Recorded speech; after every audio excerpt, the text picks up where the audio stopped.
Hey guys, the road to mastery is incompetence. That might sound a little controversial, and it is. And hopefully by the end of this video, I will make it clear what I mean. But I think if you are listening to it, you know about the paradoxical nature of mastery, right? And so maybe this title might not sound as controversial to you. This video is part of the series that I'm doing that is called The Basics. And the idea is to really show you how mastering the basics of mindset actually lead to mastery and vice versa, right? But anyhow, let's dive right into our topic. The road to mastery is incompetence. So let's start by talking a little bit about, let me start here my slides. Let's start by talking a little bit about mastery. I'm not gonna define mastery today in a very detailed way. I think that actually requires that requires that I do either a blog post or another video, but let's give some characteristics of mastery. The first thing is that mastery is not an endpoint. What you will know is that whenever you talk with a person that you consider a master at anything, if you ask them, they never believe that they're a master. They never believe that they have made it. They're always in a constant state of betterment, right? Like that is actually where mastery resides. The moment that you believe you have achieved mastery is the moment that you haven't, right? And that is what I was saying about the paradoxical nature of mastery, right? We know that mastery is a constant. It's a stance, like I said there in that second point, and it doesn't need to be grandiloquent, and it doesn't need to be grandiose. You can achieve mastery at saying hi to your wife in the mornings.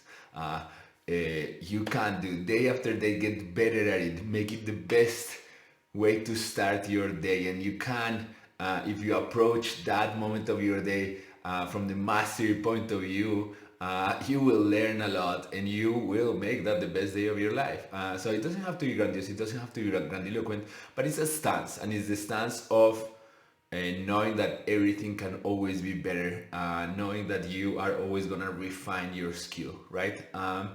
It also doesn't have to be elite. You don't have to be best than anybody else. It's about your attitude. It's not about the rest of the world.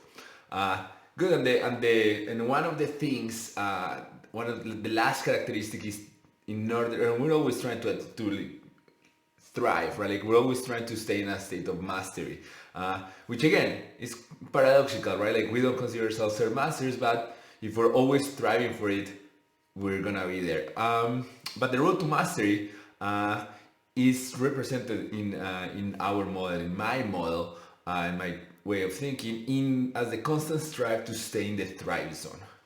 So if you're always striving to stay in the thrive zone, that's gonna guarantee that you're gonna always be growing and always be bettering and always be improving yourself. And so this is like a very, very, very short summary of what we mean by mastery a little bit there. Good. So let's review what we mean. What is the thrive zone? So the thrive zone is a concept that really comes from the zone of, like, it's a derivation that I did from the zone of proximal development by Vygotsky, who is a very proficient, very prolific and influential educator and teacher, that described the zone of proximal development as the zone in which students, especially children, learn the most and learn the best, right? And so I think this model, and I have seen it with myself and with my athletes and with my clients, applies to everywhere in life. And so let's imagine that you have any skill that you want to be better at, any skill that you want to learn. So if you look here at the model, in this circle are the parts or the skills that you can do consistently without aid. So let's say that you're trying to learn German, and so here you can conjugate the present tense without looking at your dictionary very well. And so here's the first zone. Where do you start learning? When do you start growing? When you move to this zone here, when you have skills that you can do consistently with aid. So when you're reaching a little and we're just providing you enough help so that you're successful, that's the consistently part here, and that's very important. Skills that you can do consistently, so you're consistently successful, but you need a little bit of aid. So let's say that you're learning the past and you are very consistent at creating phrases and everything, but sometimes you have to look at your conjugation tables. This is also a better example might be, for example, a fitness example. So let's say that you're learning how to do a good squat, and so you start by using a target so that you go all the way down to some depth, like so use a chair or a ball so that like your body knows how low to get. And so once you're squatting there, once we get you to that zone in which you can actually do that with help, with that aid, with the aid of the ball, you're starting to learn how to actually squat. And then there's this third zone here that are skills that you cannot do consistently with or without aid. Like things that are outside of our capacity. So in this model, in this learning model, what we want is we want to move the make the aid that we're giving you smaller, so that we move the squat from this zone to this zone, and that's when learning really happens, right? And so in our German example, we give you as much context as we can, so that you have to conjugate that past, and then we start taking away the aid as much as we can until you become consistent without the aid, right? Like the same thing with the squat. We give you as much context as we can, and we start taking the target away so that you have to practice without the aid until you become consistent without the aid, right? And so that is when you learn. But in order to learn, we have to keep you in this zone, right? Like we have to find skills. You cannot live here in skills that you can already do, right? Like we have to put you in situations in skills that you cannot do, that you need a little bit of help, but you're successful. That's where the magic happens, right? And so that is the thrive zone. And our point was that in order to achieve mastery, you always want to be trying to stay here, which whatever skill is that you're trying to get, right? Like so we wanna keep you here in the thrive zone. And in a moment we'll come back to that. And I'll tell you why that is a little bit hard, and it might not seem hard to you initially, but we'll talk about it in a second. Good. So this is a little bit of summary of what I was telling you there. So the process of learning and the process of growing happens when you start with a minimal amount of aid that allows for consistency, and then you move through practice and training towards less aid until you make this circle when you don't need the aid and you're consistent, right? Like that's our model. Good. So the cool thing is that if we understand if we know that the road to mastery is to stay in the thrive zone, the cool thing is that what is gonna get us there,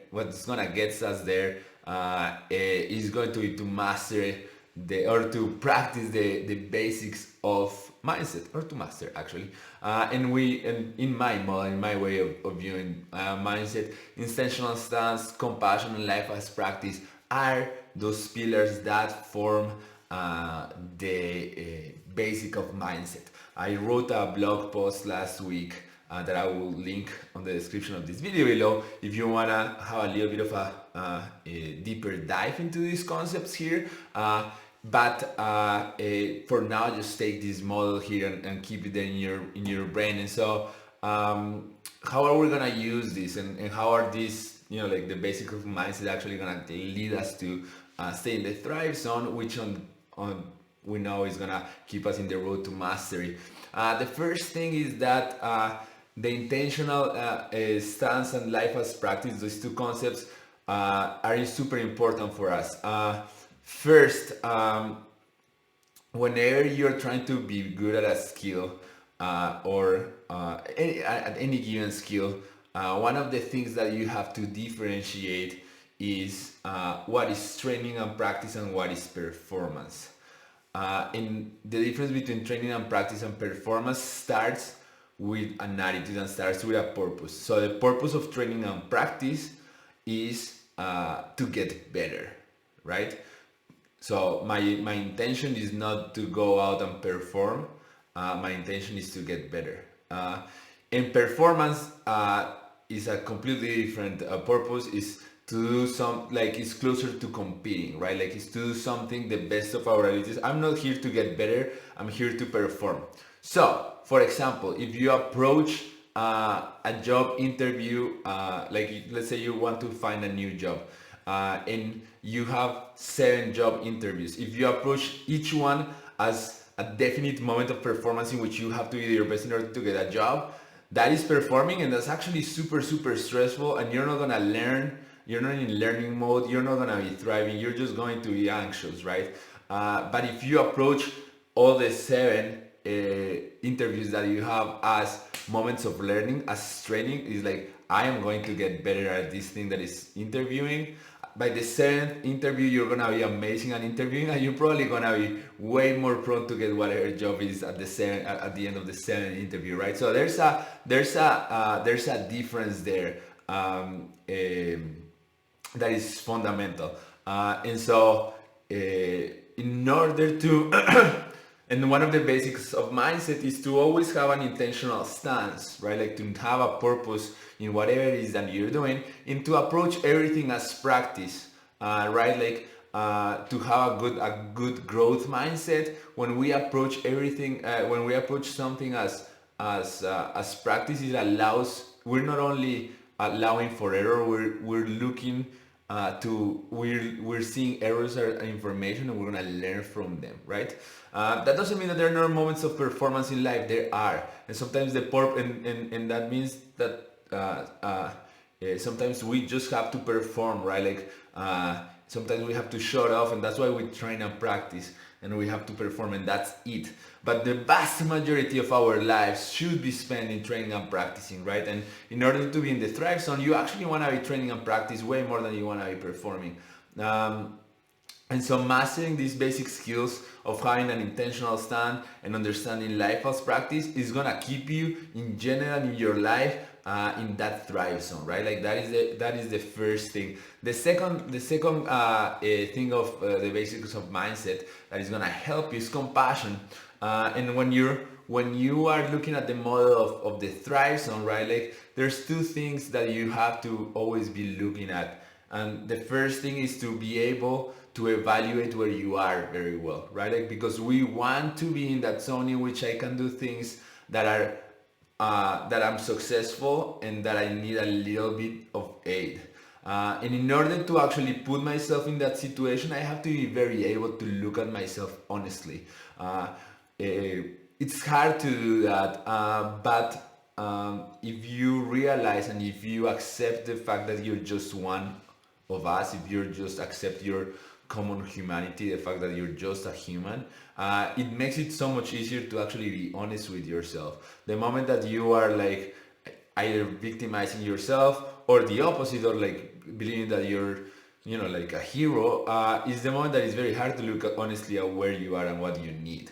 Right? And so realizing that you're just one human is gonna be very important to know where you are and put yourself in that thrive zone, right? Like, put yourself in the right level of training and practice that you need for whichever skill is that you need, right? Like, that is the first thing. And the second thing is that this, and it depends actually from this one, is that once you can look at where you are honestly, and once you can look at what you need honestly, you can find the right aid for you. And that aid, of course, varies depending on the skill, depending on your process of where you are. So, for example, if you're learning German, again, I love that example.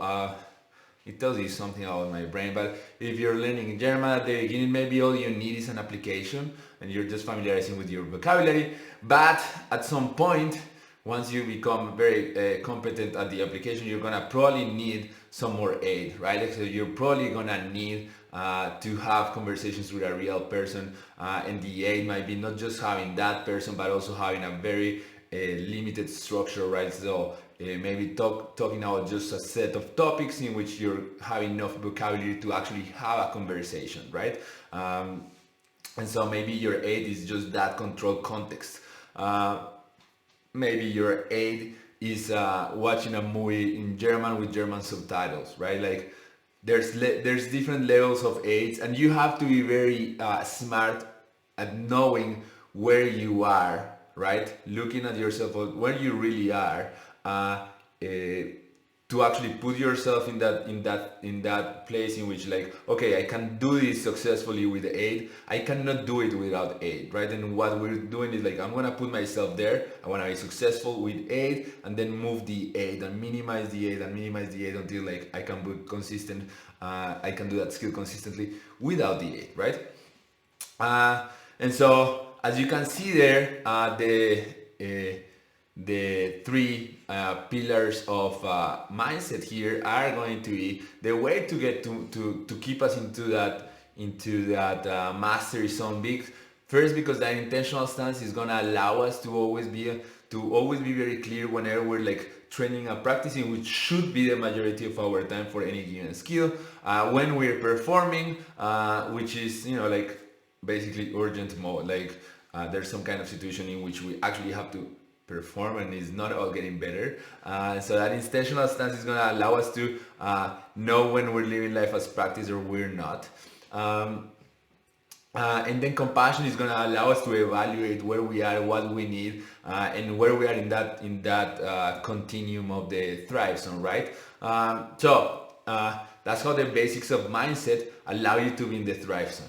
They're basically the same concept, right? Like the thrive zone is the constant state of a growth mindset, and the basics of mindset are actually there, and the whole concept of mindset was developed so that you're constantly growing. So if this all seems a little bit circular, it's because it is. There are just different ways to think about the same stuff that I hope will help you to actually have a mastery stance on your life and feel fucking awesome. Good. So there's one important thing, and this is how we started, is that what happens, and this is what's hard. All this sounds super beautiful, and it's very cute. And actually, once you understand it intellectually, you're like, yeah, Juan, you're not telling me anything. You're making a good model, but you know, like what's the meat? And the meat is the following. What happens is that once we get old, and as more as we get old, we become more competent in whatever skills we have, and we're gonna have enough skills to make us comfortable at our lives, right? And so we're gonna we started here as babies, and on the skills that we need in life, we have been moving here until we spend most of our time here. You know, like you can do your job without aid, you can go to the grocery shopping without aid, you can stay here and be competent. And we get comfy in that feelings of competency, and we stay there. And once you start being competent at something, you hate being incompetent. One of the most interesting things that I find is that for my I work mostly with high achievers. That's the population, that's the target where I'm most successful and more impactful, and like where I love to be. Most of my high achievers are so good at what they do that they stay here, right? And they hate being here, because the thrive zone is not the zone in which you actually feel more comfortable. The thrive zone is the zone in which you are incompetent, and so that's why incompetence lead to mastery, because in here you're gonna be able to stuff with aid. And so you're doing things that you're not very competent at yet, right? Like, and that's actually what keep you growing. And actually you have, in order to stay, and that's a skill, right? The skill of being always a beginner and to always approach and know where to go is a skill. It's a skill that you either gain or lose, right? And so if you just get competent at what you're competent and you don't put yourself in this situation, you lose that skill and you get old. Um, and so one, like, the most important thing in order to have the road of mastery is to keep thriving toward incompetency. So you'll see that people that is really, really masters of their craft, they are, the state of always looking for betterment automatically puts them here, because they're always realizing, where can I be better, right? Like, where is my incompetence, and they're enjoying that incompetence. But I also think that the people that is most oh fuck, the phone had to sound anyhow, but the people that is most successful as this is the people that has a lot of bread, and that can put themselves in incompetent situations outside of their normal, right? So if you want to learn, if you know, like, are an architect, like my friend and sister Catalina, which loves my German example, because she thought I was talking about her and I was talking about myself, actually. But if you're an architect, actually the ability of learning German, that context in which you are a complete incompetent and you cannot produce the words, is gonna be super great for you. It's gonna transfer to your path, in the sense that it's gonna allow you to learn new things. Because when you're so secluded in your own area, you forget about learning. You just become competent. You stay there. One of the things, and I'm gonna finish with this. One of the things that is important, and is the concepts that we were talking there, is the concepts of training and practice. So in the Thrive Zone here, we move through training and practice from here to here, right? And so, but when we become competent, we stop practicing and we stop training. We're mostly just performing. And we want that, right? Like, this is a dynamic model. We want to take skills in which we're incompetent, make them competent, and keep doing that over and over. Imagine this model as an ongoing circle, right? That is, like, in my view, what I want from you is that it's like a sponge that keeps bringing skills and immersing them, right? Like, making the purple red and the red orange, and that's what we want. And we always want you to be putting you here, right? Like, so you accumulate your skills and you move towards the red. And one of the things that you have to learn out there, that I was trying to talk about, is when you're here, the farther away you're in this model, the more you're gonna be in the practice zone, and the farther in that you go, you're gonna go more into training, right? Practice is something that we have to be very intentional about, that we have to think really hard, that we have to fight that incompetence very, very hard. And training is something that allows us to practice, to gain consistency, right? So it's the mix of practice and training that is gonna get us there. And first, in our model, we're gonna start with a lot of practice, and we're gonna turn that practice into training. And when it's just training, is the moment to go back to practice, right? And so the road of mastery is the road of always seeking for incompetency. Put yourself in a situation in which you're incompetent, gain competency, repeat over and over again. And the last thing that I want you to know is that, like, even though we're looking for breadth and we're looking for like, as many skills as you can, actually, you don't have to complicate things too much. Just the incompetence don't have to be sophisticated, right? Like, there's one thing that is for example, if you go back to the picture of our first slide, where you have here Johanna Quast. She is the oldest gymnast in the world. She's 91 and she's performing a planche push-up, which is this is something that most of my athletes cannot, none of my athletes can do. And I have some very elite fit people, right? And so, and she's 91. And she's definitely a master, and always looking for mastery. And she's just mastering the basic skills, right? She stopped doing, if you want to research her, you should. She stopped doing gymnastics when she was young because of political reasons, and then when she was older, like 53, she restarted, and she's just mastering the basics, right? So she's not going, you don't have to always look for incompetency as like sophistication. Incompetency is just actually look at, like, you can go back to your basics and put yourself in situations in which your basics are incompetent, right? Like in the case of gymnastics, for example, is they master the basic shapes, right? Like get really good at the basic shapes of your body. Can you handle both? Can you get really good at the shapes there? Can you find places for incompetency there in which you can become competent? And that's the road to mastery. Anyhow, I'll leave you with this image here. One cool thing that she says is that you have to be fit if you want to master life, which is something that I leave you there. A good quote from Johanna Quast, a German athlete. And that is it. I hope you like this video, and if you do, please hit the like button, and let me know what you think.